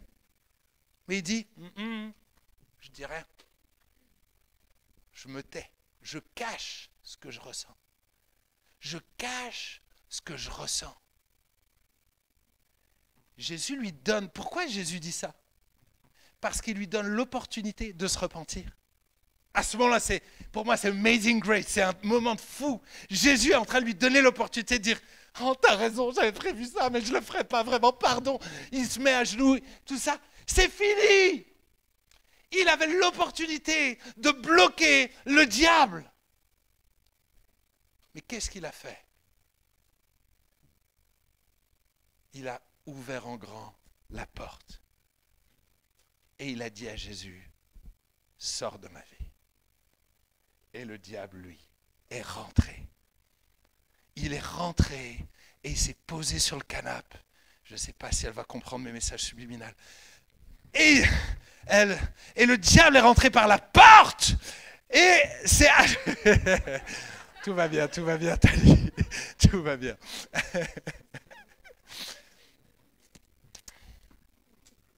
C'est un truc de fou, non? Judas, l'ami de Jésus. Mais c'est pas fini. Acte 5, verset 1. Deuxième histoire de fou. Acte 5, verset 1. Mais un homme, nommé Ananias, avec Saphira, sa femme, vendit une propriété. Et il retint une partie du prix, sa femme le sachant, puis il apporta le reste et le déposa aux pieds des apôtres. Pierre lui dit, Ananias, pourquoi Satan a-t-il rempli ton cœur au point que tu mentes au Saint-Esprit et que tu aies retenu une partie du prix du champ? S'il n'eût pas été vendu, ne te restait-il pas? Et après qu'il a été vendu, le prix n'était-il pas à ta disposition? Pourquoi as-tu pu mettre en ton cœur un pareil dessein? Ce n'est pas à des hommes que tu as menti, mais à Dieu. Écoutez bien, Ananias, entendant ces paroles, tomba et expira. Et une grande crainte saisit tous les auditeurs. Cette histoire-là, elle est dans le fait que Ananias et Saphira, c'est des chrétiens qui vont à l'église, sont sérieux, mais ils voient certains être hyper généreux, vendre tous leurs biens, donner à Dieu, servir Dieu, et tout à coup, ils se disent, moi aussi, je veux paraître être un bon chrétien. Donc nous aussi, on va le faire. Mais on va quand même peut-être pas donner tout l'argent. On va faire genre qu'on a donné tout l'argent. On va faire genre. Vous voyez de quoi je veux parler? On va faire genre. Hein? On va montrer le style. Hein? Sauf que derrière, on va cacher quelque chose. On va cacher de l'argent. On va cacher du plaisir pour moi-même. Je vais montrer en apparence que je suis quelqu'un de bien, un bon chrétien. Mais à la maison, une parole disait exactement ça. Je vais cacher quelque chose. Sauf que qu'est-ce que tu peux cacher à Dieu? Rien du tout. Le problème, c'est que sans t'en rendre compte, à chaque fois que tu caches quelque chose, tu ouvres une porte. À chaque fois que je répète cette phrase-là, à chaque fois que tu caches quelque chose, tu ouvres une porte. À chaque fois que tu caches quelque chose, tu ouvres une porte. Tellement de gens ont des secrets. Tellement de gens cachent des choses. On fait des choses en cachette que personne ne sait. Et on se dit, c'est pas si grave. Personne n'en saura rien. Et puis Dieu, il me pardonne. Wow, wow, wow. Le diable travaille toujours dans les ténèbres. Dieu travaille à la lumière. Dieu est lumière. Il aime quand les choses sont mises à la lumière. Mais tant que tu caches quelque chose, tu donnes accès au diable. Tu donnes accès au diable et tu ne mesures pas à quel point cet accès-là va te détruire. Je me souviens de 2 jeunes qui ont grandi à l'église et puis tout d'un coup, un jour, dans un week-end de jeunesse, tout d'un coup, on prie et à un moment donné, je ne sais plus exactement quelle parole, mais il y a une parole de connaissance. Et tout d'un coup, les deux sœurs, qui explosent en cris de démons et tout ça, genre, c'était fou. C'est fou, genre, 2 jeunes, genre, qui venaient normalement, semaine après semaine, et tout d'un coup, genre, des cris et un démon qui se manifeste. Et on a prié pour elle, on a chassé le démon. Le problème, c'est que ça partait pas. Puis on se disait, mais il y a forcément un truc. Il y a forcément un droit, il y a forcément un accès au diable dans vos vies. Jusqu'au moment où on a réalisé qu'il y avait des secrets. Et quand les secrets ont été dévoilés, on a chassé les démons. Ils sont partis et ils ne sont plus jamais revenus. Mais tant qu'il y a un secret, tu donnes un droit au diable. Tant que tu continues de vivre dans le péché avec des péchés que tu ne mets pas à la lumière, tu as un problème. Moi, je pense que vous ne mesurez pas des fois dans certains films que vous regardez. Vous ne mesurez pas à quel point vous êtes en train d'ouvrir une porte grande au diable. Vous ne mesurez pas ça. Dernièrement, j'ai regardé un film avec ma femme, je l'ai dit dimanche il y a 15 jours, mais et ce film était trop violent. Et le Saint-Esprit m'a averti à 20 minutes du début du film. Il m'a averti. Mais j'ai continué. Mais tu sais ce que j'ai fait? J'ai tout de suite demandé pardon à ma femme. J'ai demandé pardon à Dieu. Et je l'ai confessé à plein de gens. Aujourd'hui, il y a des milliers de gens qui savent que j'ai regardé n'importe quoi. Tu sais pourquoi je fais ça? Parce que je ne veux pas que le diable habite dans ma vie. Pour l'instant. Fais comme tu le sens. Vraiment, kiffe la vie. Tu vois, alors kiffe. Bientôt, tu risques d'avoir des problèmes, mais j'en dis pas plus. Dis pas plus. Et Stéphane, tu peux déjà enfiler ça. Reste là, profite. Juste, tu t'enfiles ça discrètement, voilà, tout ça. Je suis sûr que ça va t'aller. Ça va mettre en avant tes muscles. Enfin. Les amis, j'aimerais qu'on puisse voir les quelques failles d'Ananias et Saphira et de Judas. C'est les mêmes points communs, regardez bien. Ils ont agi en secret. Les deux. Les deux ont agi en secret. Les deux ont été plus attachés à leur apparence. Regardez-moi, regardez-moi. Après, vous allez l'admirer. Pas pour l'instant. Les deux étaient plus intéressés par leur apparence. Et le texte dit même qu'ils sont tombés dans l'hypocrisie. Un pacte jeunesse, l'Église, ne doit jamais devenir un lieu où on devient hypocrite. Je préfère que tu viennes et que tu me dises « je fais n'importe quoi et j'assume ». La porte, elle est moins ouverte si tu fais ça que si tu caches les choses et que tu investis dans ton apparence. Ton foutu orgueil va te détruire. C'est pour ça que tu dois lâcher prise. C'est bizarre, dans ces deux histoires, il y a un problème d'argent. Dans les deux histoires, c'est lié à l'argent. Je ne dis pas que l'argent va forcément t'amener à être foudroyé ou comme ça. Ce que je dis, c'est « Loulou, fais gaffe à ton rapport à l'argent. » L'argent est une des racines de tous les maux. Tu ne mesures pas à quel point l'argent peut te détruire. Ensuite, le mensonge. Le mensonge attire le diable. Ne mens pas. Dis la vérité. Restaure la vérité. Ne crois pas les mensonges du diable, que finalement si tu le dis, alors plus personne t'aimera. Si tu le dis, alors on va te juger. Si tu le dis, alors tu auras des problèmes. Je me souviens de ce jeune qui me disait, mais je savais que j'avais besoin d'exposer ma faute, d'exposer mon péché, mais j'y arrivais pas. Et le jour où ça a été exposé et ça a été extrêmement douloureux, il m'a dit, je préfère ça. Parce que j'étais en train de me détruire.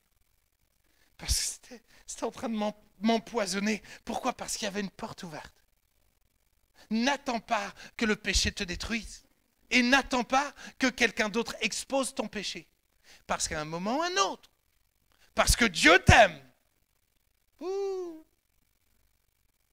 il va faire en sorte que ça vienne à la lumière. Et c'est fou. Parce que dans les deux cas, ils ont persévéré à résister au Saint-Esprit. Dieu leur a parlé. Dieu leur a parlé. Dieu leur a parlé. Et certains d'entre vous, vous êtes dans ce cas de figure. Dieu vous a parlé tellement de fois. De l'importance de confesser sa faute, de l'importance de rien garder de secret. Et malheureusement, vous endurcissez, et vous endurcissez, et vous gardez des secrets. Vous gardez des secrets familiaux, vous gardez des secrets personnels, vous gardez toutes sortes de secrets, et vous marchez de plus en plus dans les ténèbres.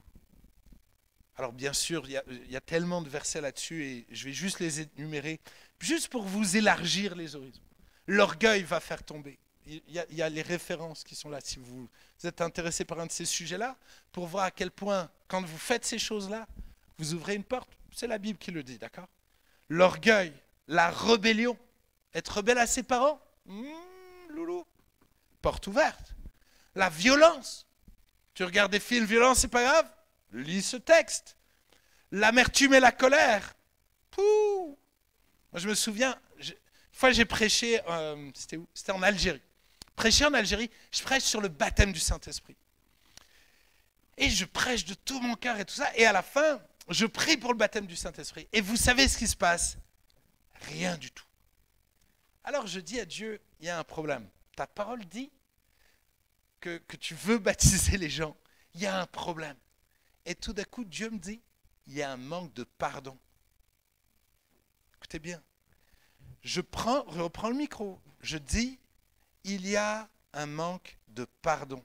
Je n'ai même pas traduit. D'accord? Il y avait un traducteur. Le traducteur n'a pas eu le temps de parler que tout d'un coup, des manifestations démoniaques dans toute la salle. 10 personnes au moins qui tout d'un coup commencent à s'agiter, à hurler dans tous les sens. Pourquoi? Parce que le manque de pardon est une porte ouverte au diable. Les démons s'infiltrent et c'est un bloquant pour l'œuvre de Dieu. Si tu ne pardonnes pas, tu es en train réellement d'ouvrir une porte au diable, de lui donner accès. La sexualité hors mariage. 2 textes du Nouveau Testament. Joue pas avec le sexe. Joue pas avec la pornographie. Ose dire tout haut ce que tu fais dans le secret. Quand je dis tout haut, c'est pas à tout le monde. Hein. D'accord? C'est pas un sujet de fierté, genre... non. Mais moi, quand j'avais ton âge, j'avais un problème avec la pornographie. Et au début, je n'osais pas le dire. J'avais l'impression d'être le seul au monde. Jusqu'au jour où j'ai osé en parler à un de mes potes. Et de me rendre compte qu'il avait le même problème. Et alors, on a prié l'un pour l'autre. Et à un moment donné, on a capitulé. On a dit, Jésus, on n'arrive pas à s'en séparer. Et on n'y arrivera jamais. Tu sais quoi? Jésus m'a libéré ce jour-là. Il m'a libéré. Et je crois que Jésus libère. Mais si tu gardes les choses secrètes, alors tu donnes accès au diable. Allez, je vais vers ma conclusion. Paul Pogba. Tada! Polo. Pour ceux qui ne connaissent pas, tu peux mettre la photo numéro 5. Paul Pogba. Le gars, c'est un bonhomme. Sérieux, je kiffais avant ce bonhomme. Parce que je trouve, c'est un gars, il se donne à fond sur le terrain. Et vraiment, je l'aimais bien. Mais ce gars a un problème. Tu sais quel est son problème? C'est qu'il a été voir des marabouts. Il a été voir des marabouts, alors certains disent pour que Mbappé se blesse, tout ça. Il l'a nié pour l'instant, j'en sais rien, je ne suis pas dans sa vie. Mais il a reconnu une chose, qu'il a été voir des marabouts, vous savez pourquoi? Pour que lui ne se blesse pas. Vous voyez où je veux en venir? C'est qui va rater la Coupe du Monde? C'est Polo! Joue pas avec le diable. Joue pas avec le diable. Il y a des conséquences et les conséquences seront dramatiques. Ça va commencer par des cauchemars, par des divisions, des frustrations, par des pensées de suicide, par la maladie. Et ça peut finir dans le fait d'être possédé. Ne joue pas avec le diable. Ne joue pas. C'est pas un bon jeu. Je peux lancer la vidéo numéro 1. C'est pas un bon jeu. Si au début tu crois que c'est un bon délire la magie, si tu crois que c'est un bon délire l'horoscope, regarde, c'est un peu comme ça. Tu essayes de faire une blague, mais ça se retourne contre toi. Regarde.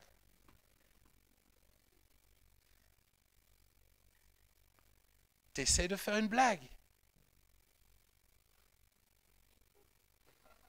Et ça se retourne contre toi. Là, c'est mon pire, c'est le pire. Regarde. Qui c'est qui pense que ça, c'est horrible? Vraiment, pire chose au monde, c'est ça. Genre vraiment. Je sais pas comment elle reste encore là. Moi, j'aurais couru. C'est horrible. Et le dernier. Regardez.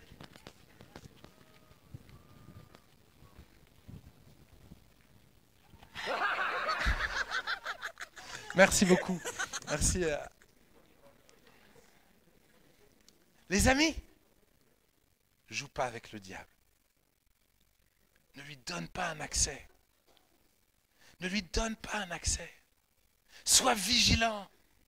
Ne joue pas avec ces choses-là. Parce que les conséquences seront dramatiques.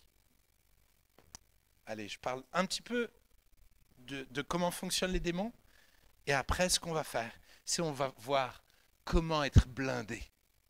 Mon but, c'est que tu deviennes inaccessible, intouchable, blindé. Et tu vas voir comment. Mais j'aimerais juste vous partager 2-3 réflexions sur les démons. Première chose, c'est qu'il faut différencier une manifestation démoniaque d'une manifestation émotionnelle. Dans des milieux, tout le monde a des démons. Non, tout le monde n'a pas des démons. Ce n'est pas parce que tu as regardé n'importe quoi que tu as forcément un démon. Allô? Ça va? Parce qu'encore une fois, les démons ne sont pas partout. Ils rôdent. Tu ouvres une porte et il n'y a pas de démon dans la salle.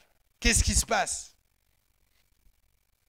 Ben, tu as juste à faire face à toi-même et à ton péché et au fait d'être séparé de Dieu. Ce qui est déjà extrêmement terrible. Mais non, ne viens pas me dire « Ah, j'ai regardé un film, donc je suis possédé. » Non. D'accord? Par contre, tu t'exposes à un démon. Si un démon est là et que ta maison est vide, et je vais vous lire un texte pour que vous compreniez ça. Si tu regardes la porno, si tu fais n'importe quoi, tu vis dans le secret, tout ça, et que ta maison est vide, ben effectivement, si un démon est dans le coin, il va rentrer chez toi. Et il ne va pas rentrer en mode wouhou, je suis là. Le diable vient toujours discrètement. Mais quand on le chasse, il fait toujours du bruit. Dieu, quand il vient dans une vie, il vient bruyamment. Mais quand Dieu se retire, il se retire discrètement. Je répète cette parole. Le diable, quand il vient toujours discrètement. Tu t'en rendras pas compte. Et quand on le chasse, quand on chasse des démons, il va faire du bruit. Dieu, lui, quand il vient dans une vie, il fait du bruit. On parle en langue, il se passe des choses, c'est bon, ça se voit, tout le monde le voit. Et tu sais quand c'est arrivé. Par contre, quand Dieu se retire, si tu veux plus de lui, il va te laisser entre les mains de l'autre. Yes, ça va? Je veux juste que vous puissiez comprendre. Le but, c'est pas de s'inventer des démons. Quand il y a un démon, et juste, si tu dis, ah punaise, j'ai des pensées bizarres, commence à louer Dieu. Commence à demander à quelqu'un, prie pour moi au nom de Jésus. Les démons, ils n'aiment pas ça. Donc, tout d'un coup, le démon va se manifester et on va le chasser. Mais s'il n'y a rien qui se passe, quand tu loues Dieu, alors ne t'invente pas des trucs. Par pitié, ne t'invente pas des trucs. Le but de cette série, c'est pas qu'on voit le diable partout. Avant, on le voyait nulle part. Le but, c'est pas de le voir partout. Il n'est pas partout. Il n'est pas tout puissant. Et vous l'avez vu la semaine dernière. Ça va? Yes? Allez, je termine. Comment devenir blindé? Comment devenir blindé? Premier point, c'est Jude 1, verset 9. Ton tour va venir, tout va bien. Jude 1, verset 9. Or, l'archange Michel, lorsqu'il contestait avec le diable et lui disputait le corps de Moïse, écoutez bien, n'osa pas porter contre lui un jugement injurieux. Mais il dit que le Seigneur te réprime. Je ne comprends pas tout de ce verset. Pas de problème. Toi non plus, c'est normal. Mais il y a une chose qui me marque, c'est que l'archange Michel, c'est quand même un big boss de l'ange, lui, il dit, moi, je ne vais pas insulter le diable. Moi, je vais pas, je vais dire, t'inquiète pas, Dieu lui-même va s'occuper de toi. Vous voyez ce que je veux dire? Ce que je vais dire, ça va vous choquer, mais respecte le diable. Ne fais pas ton malin contre le diable. Parce que le diable, il paraît chou. Mais toi contre lui, c'est lui qui gagne. Toi contre lui, c'est lui qui gagne. Donc n'essaye pas de te battre contre lui par toi-même. D'accord? Première chose. Deuxième chose. Acte 19, verset 18-19. Plusieurs de ceux qui avaient cru venaient confesser et déclarer ce qu'ils avaient fait. Et un certain nombre de ceux qui avaient exercé les arts magiques, ayant apporté leurs livres, les brûlèrent devant tout le monde. Et on en estima la valeur à 50 000 pièces d'argent. Les gars avaient fait de la sorcellerie, ils avaient fait de la magie, ils avaient touché à des choses finalement démoniaques et mauvaises. Tu sais ce qu'ils ont fait? Devant tout le monde, ils ont reconnu leur faute. À la fin, ne vous inquiétez pas, on ne va pas vous donner le micro pour confesser les choses devant tout le monde. Mais si eux l'ont fait, c'est parce qu'ils ont réalisé que pour être blindés, pour être solides contre le diable, il fallait mettre tout à la lumière. Donc ils ont fait le choix de tout exposer. Éphésiens 4, 27. Si vous mettez en colère, ne péchez point. Et que le soleil ne se couche pas sur votre colère et ne donnez pas accès au diable. En d'autres termes, il y a des moments compliqués. Il y a des moments où tu es tenté. Le diable, il n'est pas déjà là. Il essaie de te faire croire que tu as fait n'importe quoi. Il essaie de te faire croire dans tes pensées que tu es déjà game over. Wow. Dans ta colère, ne pêche pas. Mais n'ouvre pas une porte. Et c'est là où tu dois faire le bon choix. C'est là où tu dois faire le choix de l'intégrité. Mais plus que ça, et c'est ma conclusion. 1 Samuel 16, verset 14. C'est ma conclusion, écoutez bien. L'esprit de l'Éternel se retira de Saül, qui fut tout d'un coup agité par un esprit mauvais venant de l'Éternel. En d'autres termes, si tu veux te blinder, il faut qu'il y ait quelqu'un qui vienne habiter chez toi. Et ce soir, Jérémie l'a fait tout à l'heure. Il a dit comment il a fait cette invitation. Il a crié à Jésus. Il a crié à Jésus. Il a dit à Jésus, il faut que tu viennes habiter dans ma vie. Si tu existes, j'ai besoin de toi. Viens habiter dans ma vie. Et quand Jésus est venu, Jésus a dégagé tout. Donc si j'invite Jésus à venir dans ma vie, dans mon monde, là où il y a des canapes, si je l'invite à rentrer par la porte, alors je sais que je peux compter sur lui. Je sais qu'il va venir à mon secours. Je crie à lui. Et je sais qu'il va venir me délivrer. C'est vraiment le pire Dieu du monde, quoi. Le diable n'était pas terrible, mais alors là. Mais qu'est-ce qu'il fait Dieu? Est-ce qu'il a envie, finalement, de jouer avec le diable? Non.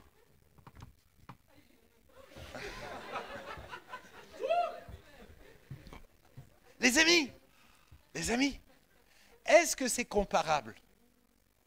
Est-ce qu'il y a un combat entre Thalie et Stéphane? Il n'y a pas de combat. Thalie, c'est un microbe pour Esteban. Tous les matins, il mange 2 talis juste avant le petit-déj. Tous les matins. Qu'est-ce que je veux dire par là?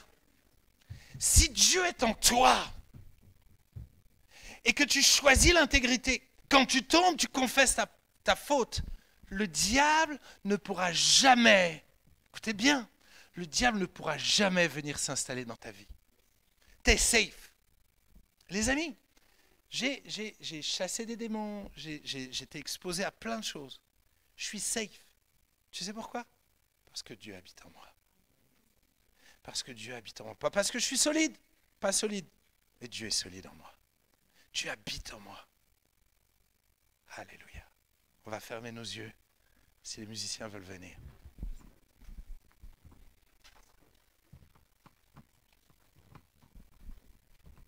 Alléluia. Alors qu'on a nos yeux fermés,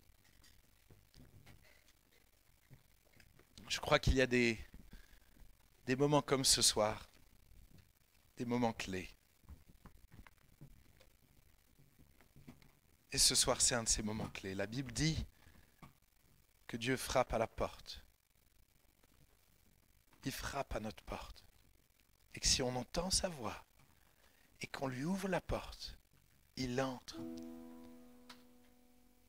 Parce que son but, c'est de rentrer pour souper avec nous, pour passer du temps avec nous, pour prendre soin de nous. Et il nous aime tellement. Il nous aime tellement.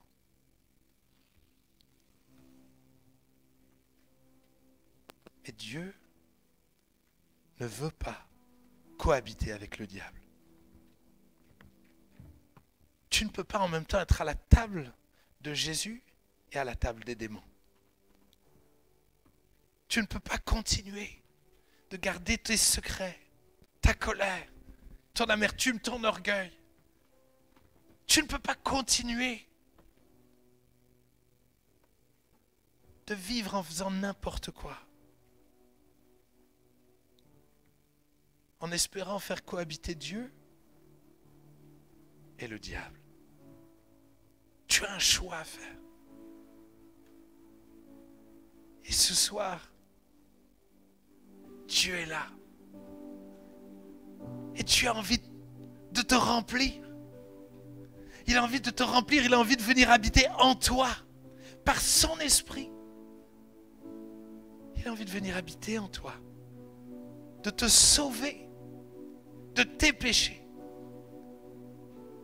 et de prendre le contrôle de ta vie, afin de te diriger près des eaux paisibles, dans de verts pâturages, là où tu es tourmenté, dans tes pensées, là où tu fais des cauchemars, là où tu as des pensées de mort, parce que tu te dégoûtes et tu as honte, et là où tu as des émotions qui te submergent et qui sont en train de te détruire.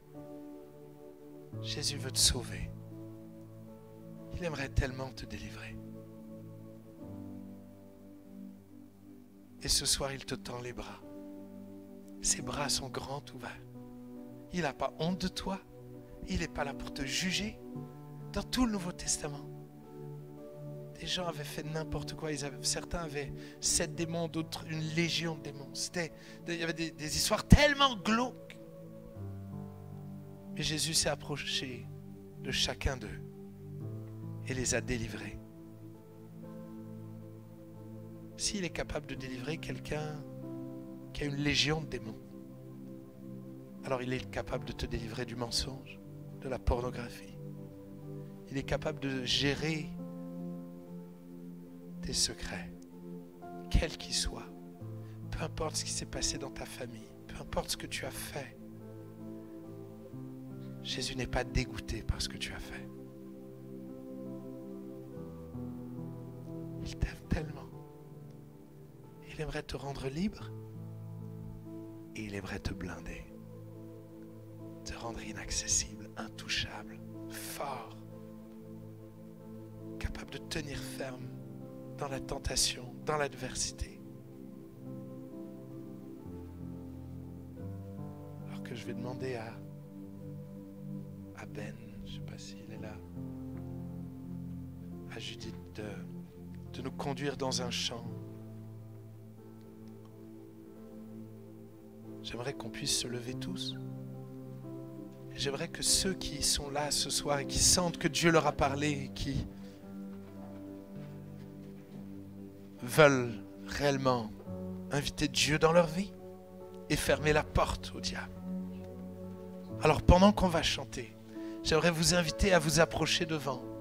Je vais demander aux serviteurs de venir aussi, de se préparer. Jérémie, si tu peux venir aussi. Et j'aimerais qu'on puisse prendre le temps de prier pour vous. Si quelqu'un est là et dit, mais moi, ce que j'ai fait, même légalement, si je dis mon secret, alors il y a des problèmes de police, alors va voir Jérémie. Si tu sens que c'est trop grave, alors va voir Jérémie ou attends la fin et on pourra se voir, pas de problème.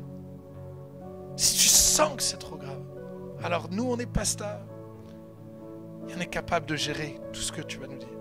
Mais si tu sens que c'est gérable pour un des responsables, un des serviteurs, alors s'il te plaît approche-toi. Tout ce que tu vas dire, ils ne vont le répéter à personne. Ils vont le répéter à personne. Parce que finalement, c'est pas devant, c'est pas pour eux que tu le dis. C'est par obéissance à Dieu qui nous a dit, si vous confessez vos péchés, il est fidèle et juste pour vous pardonner, vous purifier de toutes vos iniquités. Alléluia, chantons avec Judith. Me voici à genoux devant toi, j'abandonne tout, j'abandonne tout.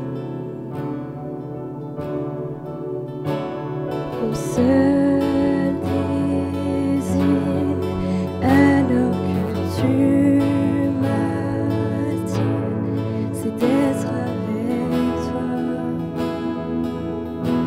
c'est d'être avec toi. Je m'abandonne, je m'abandonne. Je sais que c'est un pas difficile. Je m'abandonne, je veux te connaître. Et si ce soir tu sens que Dieu t'appelle, Je veux te connaître plus. alors lâche prise Je m'abandonne, et approche-toi. Personne ne peut te juger. Tu n'es pas pire que personne. On est tous pareils. je veux te On a tous tellement besoin de Dieu. Je veux te connaître par ta grâce. Viens inonder mon âme. J'ai besoin de toi. J'ai besoin de toi.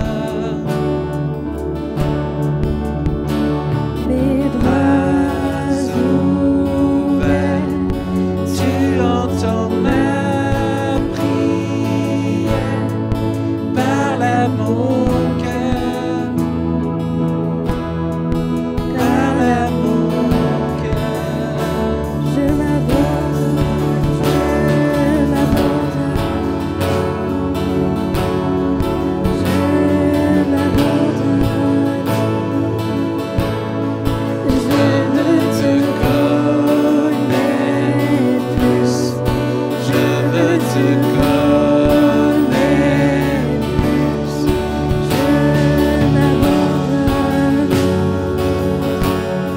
Je m'abandonne, je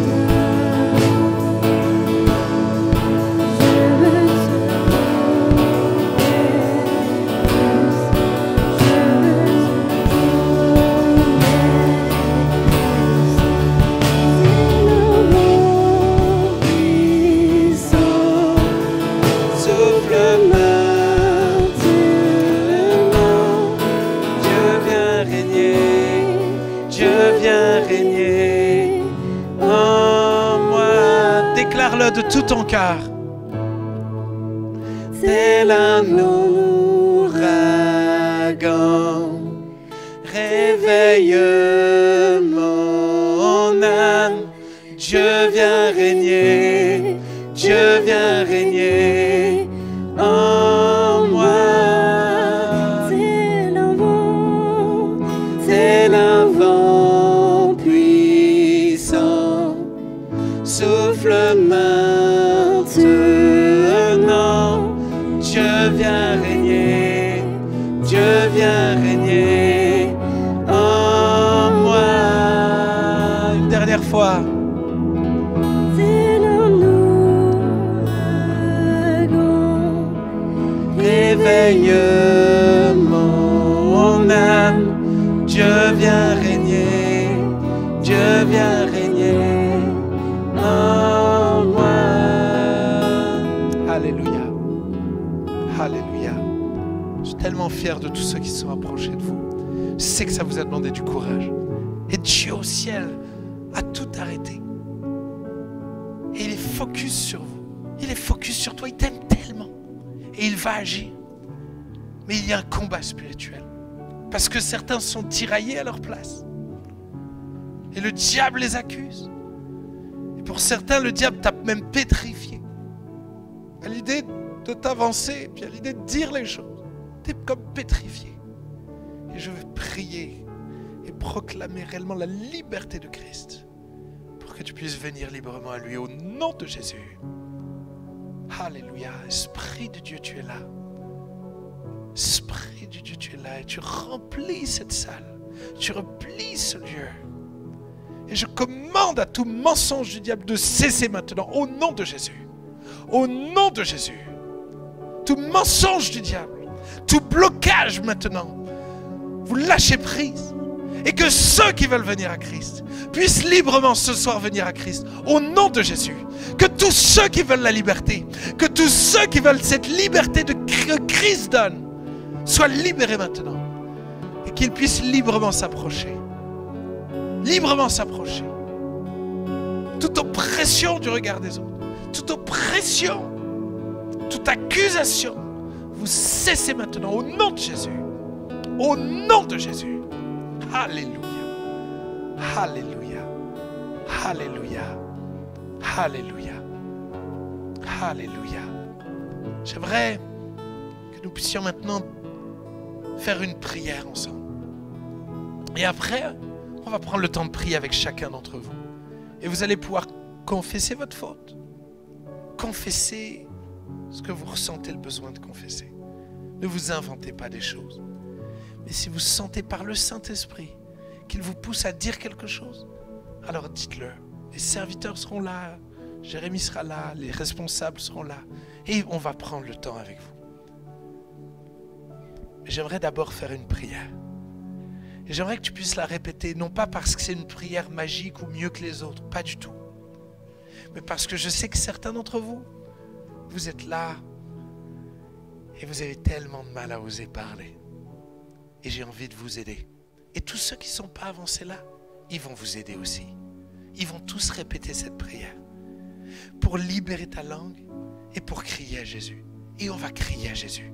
Et on va inviter Jésus dans nos vies. Et ensuite, c'est Jésus qui va nous aider à confesser nos fautes.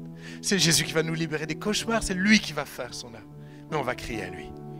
Répétez après moi cette prière. Oh Jésus, merci d'être là. Merci de t'être rendu accessible en mourant sur la croix pour moi. Merci Jésus, parce que tu sais ce que c'est que la tentation. Tu sais ce que c'est que l'oppression spirituelle.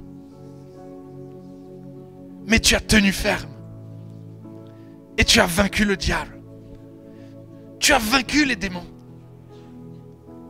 Et ce soir, je t'invite à venir régner dans ma vie. Je te donne ma vie. Je te donne mes pensées. Je te donne ma bouche. Je te donne mes oreilles. Je te donne mon cœur. Je te donne mes mains, mes pieds. Je te donne mon temps. Je te donne toute ma vie. Je reconnais que j'ai fait n'importe quoi. Mais je sais que ça, c'est toi qui vas le gérer. C'est toi qui vas me délivrer. C'est toi qui vas faire le ménage dans ma vie. Je te laisse faire. Fais ce que tu veux dans ma vie. Parce que toi, tu es bon. Parce que toi, tu m'aimes. Parce que toi, tu es tout-puissant. Et tu opères ce soir un miracle dans ma vie. Le miracle de la nouvelle naissance.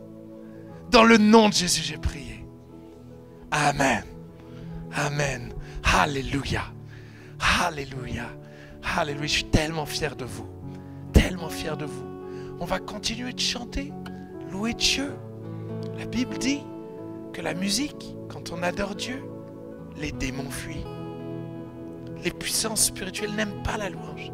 On va continuer de louer très doucement, tranquillement, même sans batterie, juste tranquillement. On va louer Dieu. Et pendant ce temps, on va prier pour chacun d'entre vous.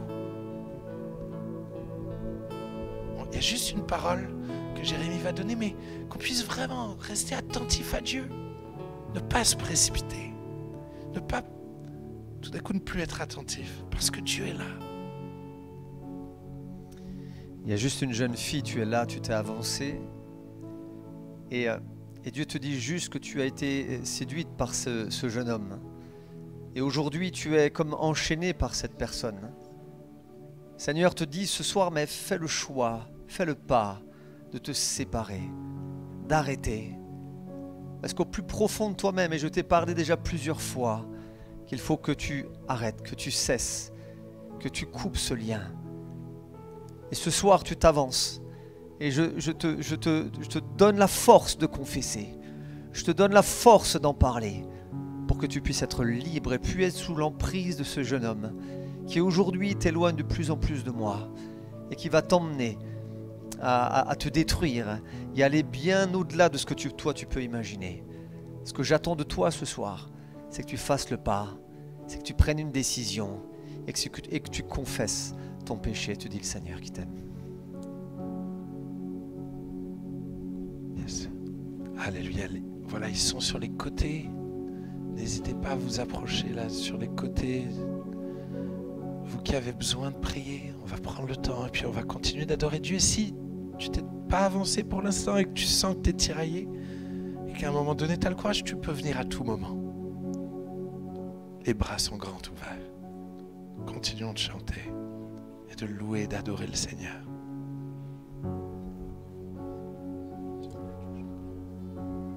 Je m'abandonne,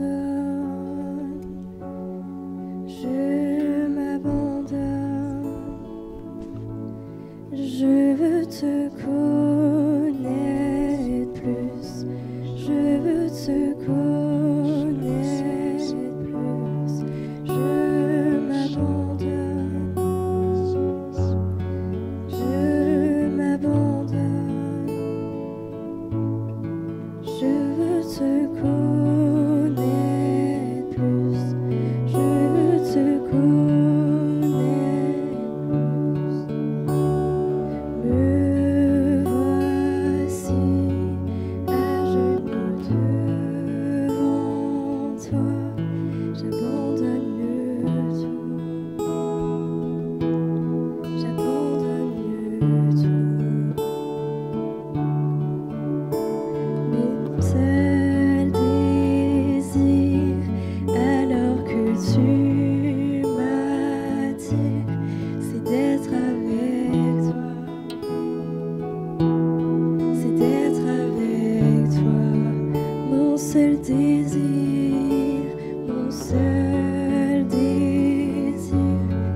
alors que tu m'attires, c'est d'être avec toi, c'est d'être avec toi. Je m'abandonne, je m'abandonne, je veux te connaître plus, je veux te connaître plus, je m'abandonne, je m'abandonne, je veux te connaître plus, je veux te connaître plus. Par ta grâce,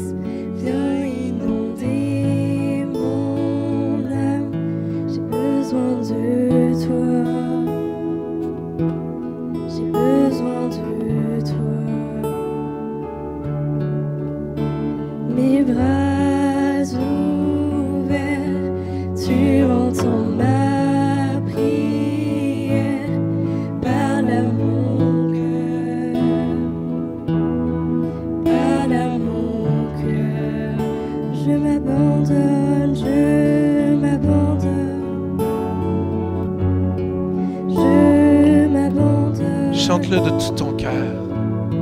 Je veux te connaître plus. Je veux te connaître plus. Je M'abandonne. Je m'abandonne. Je veux te connaître plus. Je veux te connaître plus.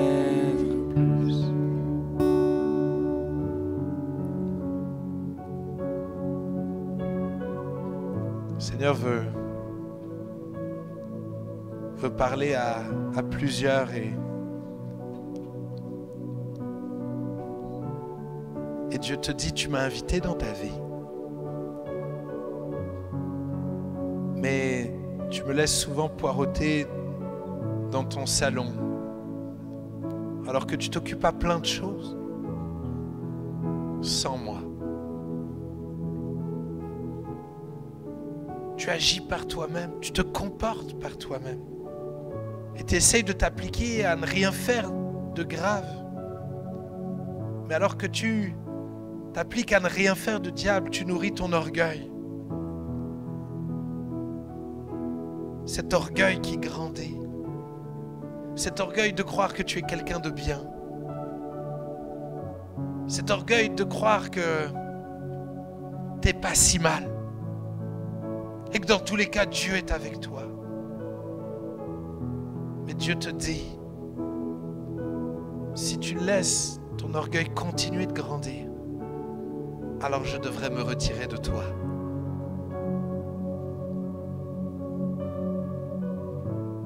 Car je ne peux cohabiter avec ton orgueil. Ainsi ce soir, ose reconnaître ton orgueil. Ose reconnaître que tu es constamment en train d'essayer de contrôler les choses et que tu es finalement si peu soumis à ce que je veux, à ce que je veux faire. Ce soir, je veux te délivrer. Ce soir, je veux te délivrer de ton orgueil, de toi-même. Le Seigneur veut parler à Hugo. Le Seigneur te parle et déjà dans la louange, Dieu me montrait ça. C'est comme si je te voyais dans une maison avec un tremblement de terre. Et je vois le sol sous tes pieds trembler comme jamais. Et Dieu te dit, ne t'inquiète pas. Car tu as placé le fondement de ta vie en moi. Je suis en contrôle. Quoi qu'il arrive, ta maison ne s'effondrera pas. Si j'ai pourvu jusqu'à aujourd'hui, si je t'ai conduit jusqu'à aujourd'hui, si je t'ai gardé jusqu'à aujourd'hui, ne t'inquiète pas. Car je suis là. Et je tiens ta vie dans mes mains. Et laisse-moi maintenant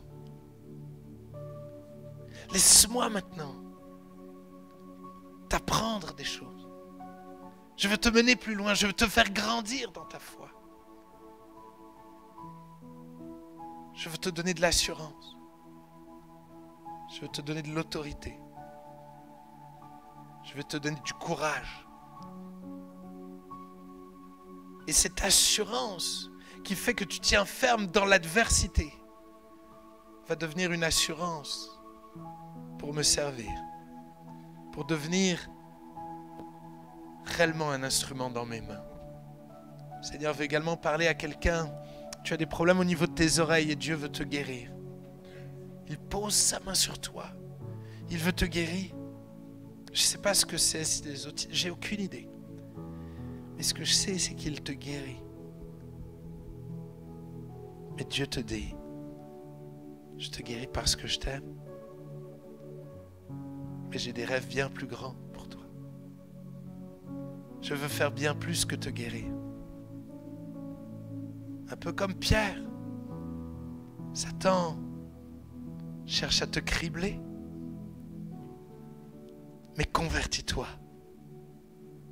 Et prends soin des autres. Et sers-moi. Et sers-moi. Je veux faire plus que te guérir ce soir. Je veux te libérer dans ton appel. Alléluia. Il y a d'autres paroles qui vont être données. Qu'on continue de s'attendre à lui parce qu'il est là et qu'il veut agir.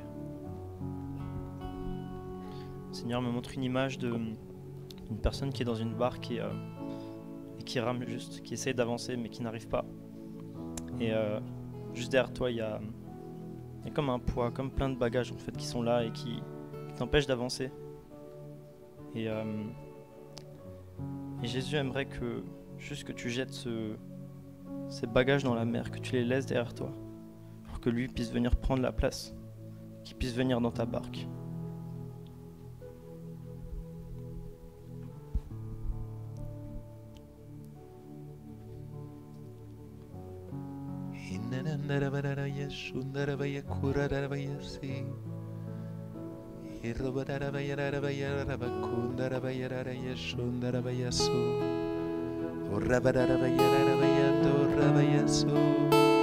Tous ceux qui sont baptisés du Saint-Esprit, commencez à chanter en nouvelle langue.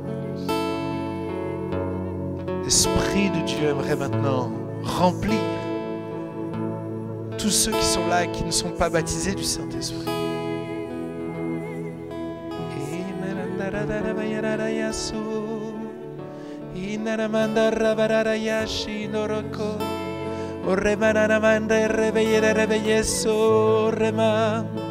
Enanamanda rabakora bayanda rabayaso. Enanamanda rabakanda rabayada rabayaso. Erabadarabadarabadara rabayanda rabako. Enanamando rabadarabadarabada rabayasedo. Enanamando robadarabadarabada rayada rabayando. Enarabadara rabayaso. Alors que nous chantons en nouvelle langue, l'Esprit de Dieu est en train de purifier les pensées de plusieurs, purifier la langue. Toi qui luttais avec les gros mots, tout ça, l'Esprit de Dieu est en train de te purifier. Toi qui luttais avec des images pornographiques dans ta tête, chante en nouvelle langue. Chante en nouvelle langue. Quelqu'un, tu dis, mais je chante par langue. Commence, car il te baptise de son esprit.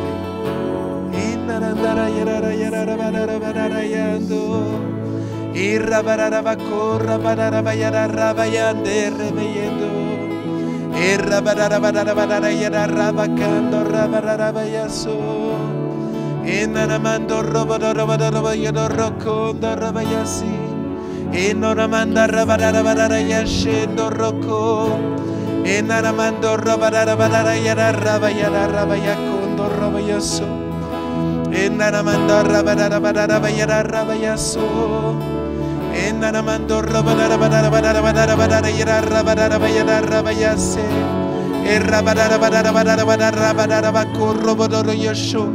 Enanamando rebananamanda rebederebederebeyederebeyese. Enanamando rabadarabayara rabayasho dorocodorobayasi. Enanamando narabadarabayara rabayara rabadarabayara rabayaso. Enanamanda rabadarabayara rabayashindo rocodorobayasi. Onanamanda rabayara rabayaso.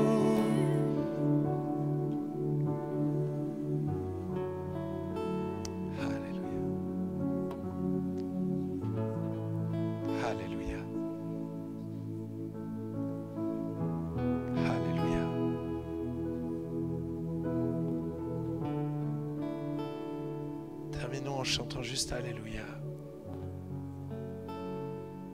Peu importe le chant, juste Alléluia avec Judith.